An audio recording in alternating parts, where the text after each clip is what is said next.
Welcome to Top Tips Tuesday. Jeff here again from GCD Property. So this week's tip is for those homeowners or investors going through or considering going through construction, and heard a lot of reports recently about builders and construction companies getting into trouble and receivership, etc. So the reality is there's currently 360,000 companies in the construction industry in Australia in 2022.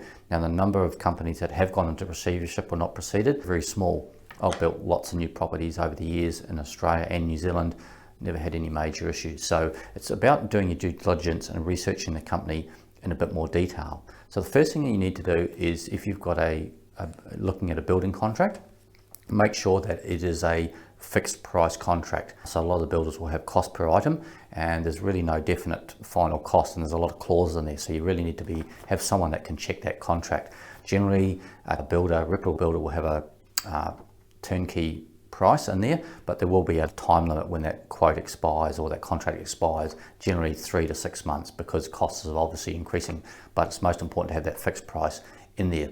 Now the other thing we need to do is check that the builder is licensed. So in Queensland we have the Queensland Building and Construction Commission, and their role is to have the licensed builders protected yourselves as homeowners or investors. So you can actually go into the QBCC online, you can type in the builder's name or their license number, and you can actually do a search, and there's quite a lot of information, a very detailed report that's open to the public. So the things we're looking for in this QBCC report is, does the builder have any issues and previous challenges from the QBCC with the clients? Also, they have categories for whether the builder is registered. So this builder that we use and work with a lot is registered in the category of $60 to $120 million per annum in construction costs, so quite a large, reasonable sized builder. So always important to check that, and the person that you're speaking to with the builder, or if you're using an intermediate person to help you, always check the research and look into that builder in a lot more detail. You want to see the builder's finished product, you want to check the QBCC, etc., make sure they're licensed, etc.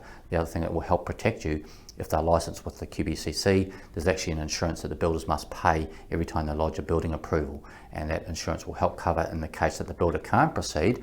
They will, in a lot of cases, the insurance company will pay for another builder to go through and complete your project. So I hope that's helped. There is a lot of things you can check and research and due diligence to ensure that you've got a good quality builder and you go through construction.